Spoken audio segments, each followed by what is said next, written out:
Olá, está começando o Multicidades. Aqui nesse espaço nós debatemos assuntos envolvendo os municípios, mas também contamos histórias de pessoas que fazem a diferença nas cidades. Eu sou a Fernanda Esquiavo e fico com você a partir de agora aqui na tela do Multi-RS. E o programa de hoje é voltado para o meio ambiente, em especial uma expedição que ficou mais de 70 dias na Antártica e retornou ao porto de Rio Grande na semana passada. A Expedição Internacional de Circunnavegação Costeira Antártica, que percorreu mais de 270 mil quilômetros ao redor da costa antártica, reunindo mais de 57 pesquisadores de 7 países, onde realizaram a coleta de amostras e construirão estudos que ajudarão a compreender os impactos das mudanças climáticas no nosso planeta. E agora, para falar comigo, eu converso com o líder da expedição, Jefferson Simões, professor de Geografia Polar e Glaciologia e delegado do Brasil no Comitê Científico para a Pesquisa Antártica. Professor, seja muito bem-vindo, que prazer tê-lo aqui no nosso Multicidades. Foi um prazer. E vamos poder falar um pouquinho do que foi essa missão.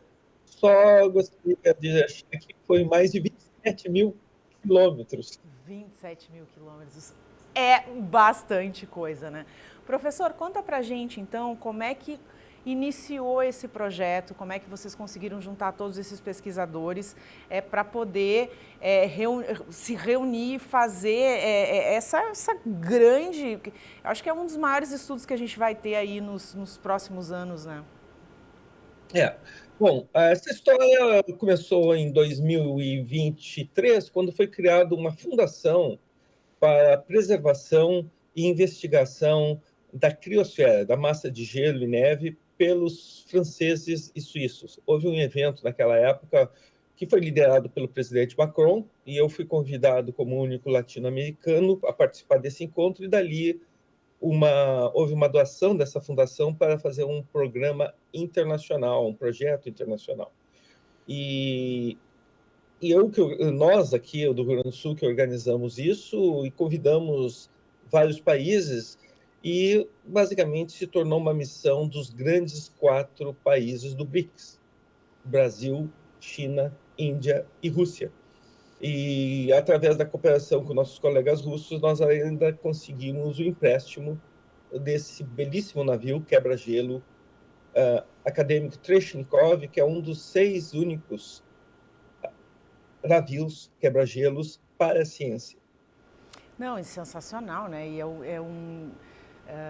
como é que eu vou dizer assim, vocês saem de um ambiente e vão para outro completamente diferente, né? Como é que é a adaptação nesses 70 dias que vocês passaram na expedição? Acho que isso é a maior curiosidade que eu tenho. Como é que funciona a questão? A gente sabe que tem vários pontos de pesquisa na Antártica, né? De vários países, mas como é que funciona essa adaptação para ficar lá tanto tempo? Olha, eu não sou um homem de mar. Para mim é mais difícil do que os oceanógrafos. Eu trabalho dentro do continente, em temperaturas, inclusive, muito mais baixas do que nós estávamos nessa circunnavegação. Então, são 70 dias de mar, às vezes, como qualquer marinheiro sabe, às vezes tempo muito ruim, às vezes tempo bom. E conforme a gente se aproxima da Antártica, fica mais estável, por causa do mar congelado. Esse quebra-gelo navegava sobre o mar congelado com até 1,5 metro de espessura. Nossa, é bastante, né? É bastante, ele é muito potente. Mas é o nosso dia a dia. O nosso dia a dia, você acorda, tem um café às 7h30, trabalha todo dia, 10 horas, tem as refeições. Sorte que nós tínhamos toda uma tripulação que faziam as refeições, cuidava do navio, cuidava da estrutura do navio, manutenção, e nós executávamos a pesquisa. O grande problema, que a gente até brinca, não é nem o isolamento, é conviver num espaço fechado por 70 dias, com grupos de diferentes origens, tanto origens culturais, línguas, mais de 10 línguas, porque os nossos amigos indianos falam, entre eles, do grupo que estava lá, 4 línguas. Então, o inglês é a língua franca, mas você tem que lidar com isso. E eu, como líder da expedição, tinha que, vamos dizer, essa capacidade de lidar com essas diferenças e tentar administrar o dia a dia. Quantas pessoas estavam a bordo? A gente tem imagens, nós estamos rodando imagens aí da expedição, do quebra-gelo. Que incrível, né? Para quem nunca, para mim, pelo menos, que eu nunca imaginei chegar a um lugar desses aí, a gente olha e fica admirado, assim, de que esse é o nosso planeta, né? Ele é gigante e tem tantas maravilhas que a gente pode contemplar aí que chega a dar encher os olhos, né, de ver isso aí que tá lá, tem vida, né, mesmo no gelo, mesmo onde a gente não tem o verde, a natureza, enfim, tá aí, ó. A gente consegue ver essas fofuras aí no gelo. Exato, né? A preservação da Antártica ainda ocorre, mas está começando a já ter mostrando, eu diria, alguns consequências das mudanças globais. O oceano, por exemplo, aí onde estava passando o navio, o Oceano Austral, é um dos que mais aquece no mundo no momento, está se tornando menos salino porque está derretendo mais gelo do continente, está se tornando também mais ácido. Isso tudo afeta os organismos vivos. Mas a paisagem é uma coisa espetacular. Eu mesmo já estou na minha 29ª expedição polar e ainda quero voltar, mas é claro que agora está na idade de passar adiante. Ai, que maravilha. Professor, e justamente isso eu ia lhe perguntar. Nessa última expedição, a gente teve muitos adventos climáticos o ano passado, né? A gente registrou aqui no Rio Grande do Sul a nossa pior tragédia com as enchentes, enfim. Em seguida, a gente pôde observar o que aconteceu na Europa também, com muitas chuvas, muito alagamento, Espanha, Portugal, enfim, vários países aí foram super afetados.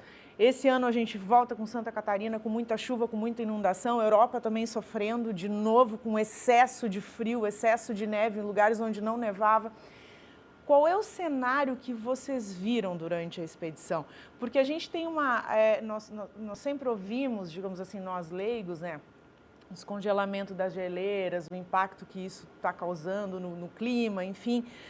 Mas a gente não tem essa real dimensão do que é. Eu acho que as pessoas têm uma visão um pouco utópica e dizem, tá, tudo bem, mas isso vai ser lá, na não sei qual geração que vai rolar esse impacto.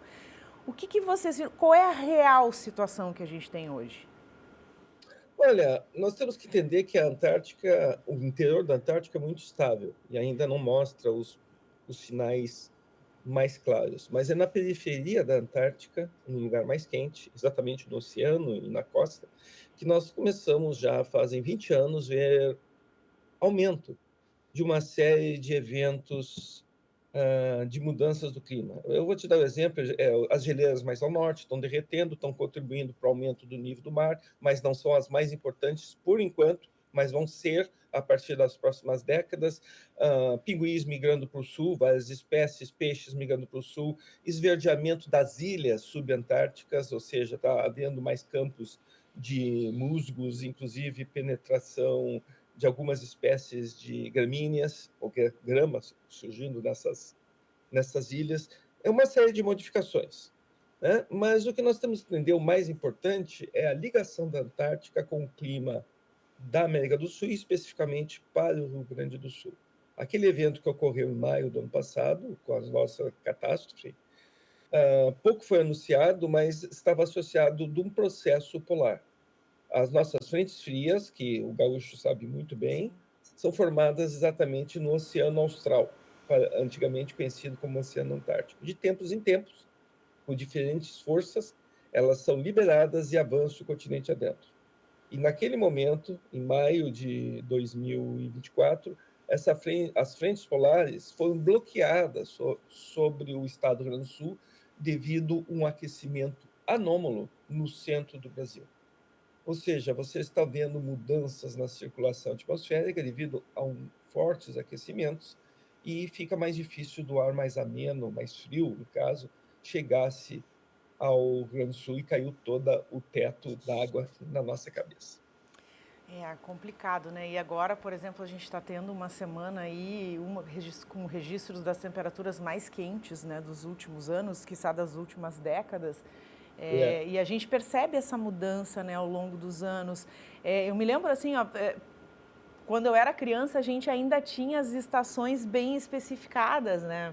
Eu tenho Exato. 43 anos hoje, vamos voltar lá para os meus 5, 6 anos de idade, a gente tinha aquela coisa, verão, aí vinha o outono, já tinha que colocar uma manguinha, né? Já era aquela coisa.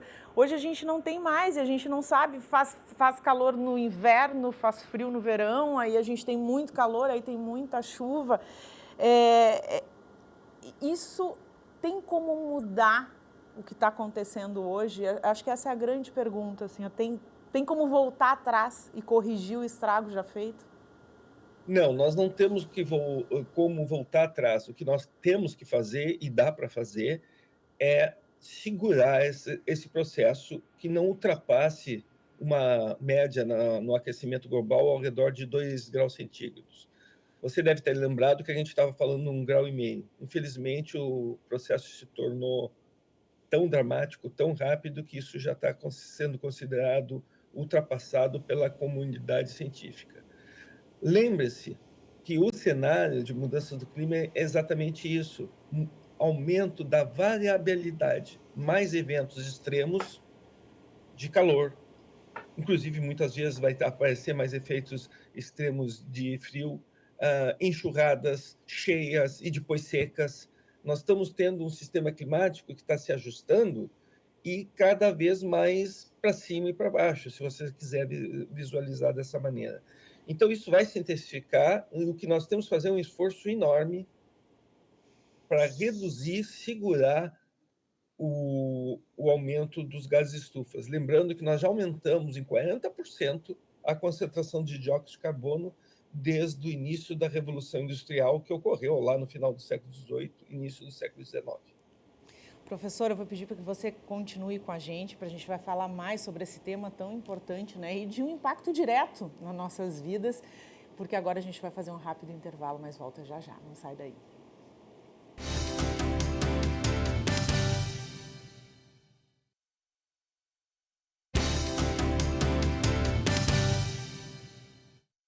Sua nota do Enem pode ser o primeiro passo para o seu futuro. Na Ubra, você decide como estudar, presencial, híbrido ou EAD, e ainda aproveita os diversos benefícios de estudar em uma das 5 melhores universidades privadas do estado. São mais de 30 cursos para você conquistar o sonho de entrar na graduação com até 70% de desconto. Na Ubra, você terá um ensino de excelência, professores qualificados, metodologia inovadora, com equilíbrio entre a teoria e a prática, além de uma infraestrutura que oferece a melhor experiência para você. Não perca essa chance, matricule-se agora utilizando a sua nota do Enem e faça seu futuro acontecer. Acesse ubra.br/vestibular. E o Multicidades está de volta e nós continuamos falando sobre a expedição internacional da Circunnavegação Costeira Antártica, com o professor Jefferson. Professor, vocês fizeram coletas em vários pontos diferentes, né, da Antártica com a finalidade de um estudo avaliando a situação climática nos próximos anos. Fala um pouquinho para a gente sobre isso.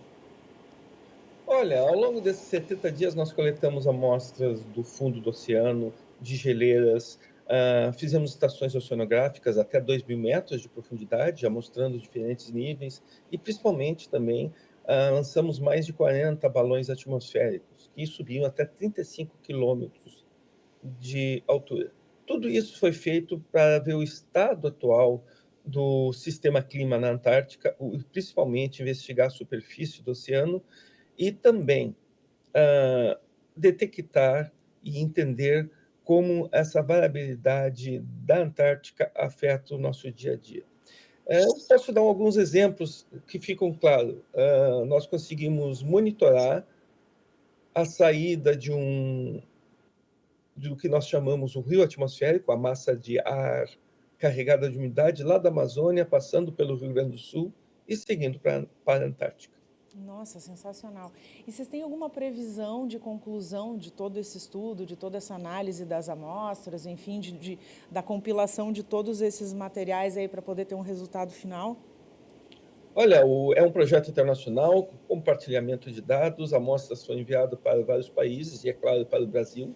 Isso vai demorar 1 ano para ser tratado e depois mais uns 1 a 2 anos para sair os primeiros artigos científicos. Tem que passar pela avaliação de pares, que é o nosso processo padrão.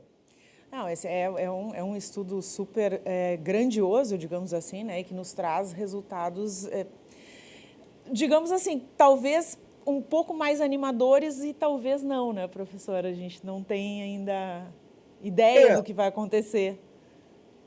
um dos grandes motivos dessa missão era investigar a estabilidade dinâmica de algumas geleiras. O que eu quero dizer com isso?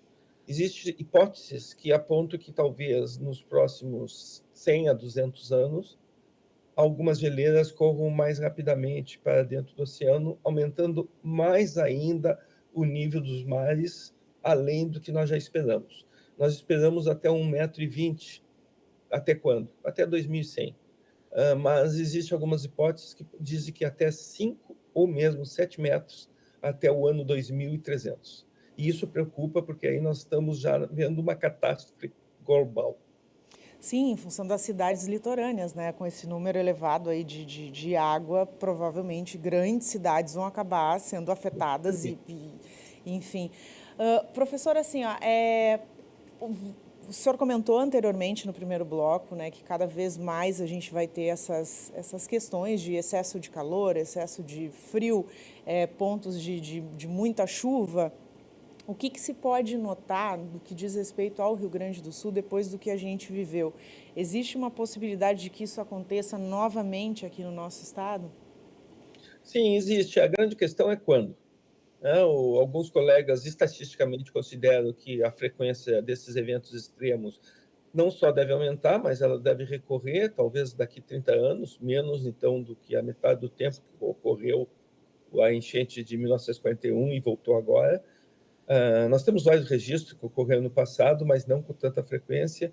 Mas o mais importante é que nós já estamos vendo agora. O Rio Grande do Sul já aqueceu a temperatura média cerca de 0,5 graus, ou seja, meio grau, ao longo dos últimos 40 anos. O mais interessante, lembrando o que você falou no início dessa conversa, é que realmente era mais frio e mais vamos dizer assim, mais claro a sequência das estações do ano. E isso tem um aspecto interessante. Era muito mais difícil sair da cama de manhã cedo e ir no banheiro gelado há 40, 50 ou 60 anos, porque a temperatura do Rio Grande do Sul na madrugada aumentou mais do que a média. Mas eu confesso que eu gosto desse friozinho aí. Eu continuo morrendo de frio para sair da cama no inverno, mas era mais gostoso. Eu tenho boas lembranças dessa época. Professor, a gente tem encontros do G20 que debatem muito a questão climática, né? Países preocupados e tentando fazer o seu papel, tendo um certo comprometimento com preservação, com não emissão de gases, enfim, a gente tem uma mudança, por exemplo, na circulação de veículos. Hoje você percebe que a Europa inteira, tanto o transporte público quanto o transporte privado, já aderiram à parte elétrica para reduzir um pouco a poluição. O Brasil ainda está gatinhando ainda nesse aspecto, mas a gente está indo. Porto Alegre já aderiu isso também. O senhor percebe assim que realmente esse comprometimento dos países existe ou ele é muito mais fala, né, e intenção do que ação? Olha, depende do país. Nós temos alguns países que estão mais adiantados na questão de uso de energias renováveis. O próprio Brasil ele tem uma malha energética limpa, né? Mas outros países, e agora, infelizmente, com a gestão Trump, estão indo para o caminho errado. E isso vai ser o grande desafio, porque não são progressistas essas atitudes. A crítica ao Brasil não é a contribuição total, né? Porque o Brasil ainda representa 3% só do aumento dos gases estufas. O grande problema do Brasil é o absurdo que a gente faz, que essa contribuição vem principalmente de queimadas e destruição da floresta. Quer dizer, nós primeiro nos prejudicamos em termos locais, regionais, e mudando o clima da América do Sul.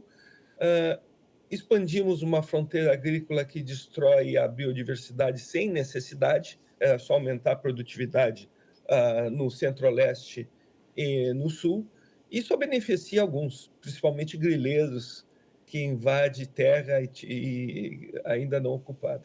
Então, é esse ponto de vista que nós temos que ter. Agora, a questão da COP30, G20, etc., estão muito atrasados. A grande questão é que todo mundo dá o discurso, mas ninguém quer pagar a conta. Pois é, isso que eu imaginei quando lhe fiz essa pergunta. E o que o senhor poderia dizer para a gente, cidadão comum, né, que sofre com essas mudanças climáticas constantemente no nosso dia a dia? O que nós podemos fazer? Quais as atitudes que dentro da nossa casa podem ser feitas, dentro da nossa cidade? Eu sou uma entusiasta, eu acho assim que pequenas ações, a gente não tem que pensar no todo, eu acho que pequenas ações feitas coletivamente, elas podem mudar o mundo. Né? Então, a gente tem que começar dentro de casa, olha, dar umas voltinhas ao redor, para depois olhar para fora dos muros e ver, e poder fazer a crítica e poder fazer a mudança. O que você diria para os nossos telespectadores que são ações cotidianas que nós poderíamos ter, que podem evitar esse impacto tão grande aí que a gente está vendo?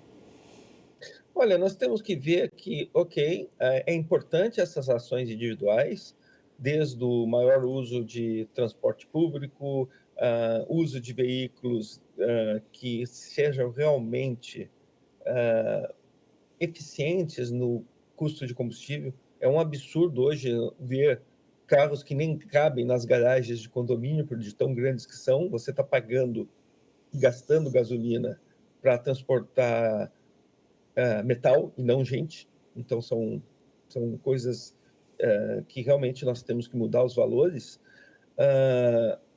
e fazer um consumo mais restrito, mas a grande ação tem que ser política. Política para pressionar os nossos congressos, pressionar o executivo para adotar medidas, por exemplo, de que é melhorar a qualidade do transporte público. Com certeza. Com certeza, isso aí é fundamental, né? Não adianta ter tantos estudos e ter tantas evidências sobre o que está acontecendo, sendo que a política pública ela acaba não fazendo nada. Vocês têm alguma previsão de uma nova expedição? Olha, não o nosso grupo agora, imediatamente. É claro, o Programa Antártico Brasileiro, do qual nós fazemos parte, é um programa nacional de estado contínuo. Então, temos já colegas se preparando para o final do ano, e principalmente para a manutenção dos módulos científicos da URGS no interior da Antártica, que estão entre 2.000 a 2.500 quilômetros ao sul da estação brasileira. Professor, muito obrigada pela sua participação. Acho que ela foi super importante aqui para a gente, poder contemplar essa super expedição que foi feita, envolvendo tantos profissionais de tantos lugares do mundo, né, liderado por você. E eu acho que isso é o que a gente precisa ter, esses dados, é ciência, isso é inquestionável, né, é a realidade que a gente tem. Vamos esperar os resultados desses estudos e torcer para que exista uma consciência maior aí por parte de quem manda no nosso, digamos assim, no nosso planeta, né, que são os grandes governantes aí que nos cuidam, que têm essa obrigação, pelo menos teriam, para que eventos assim tão catastróficos não aconteçam. Agradeço ao senhor pela disponibilidade e boa sorte. Volte na Antártida e volte a nos contar aí o que está acontecendo. Obrigada.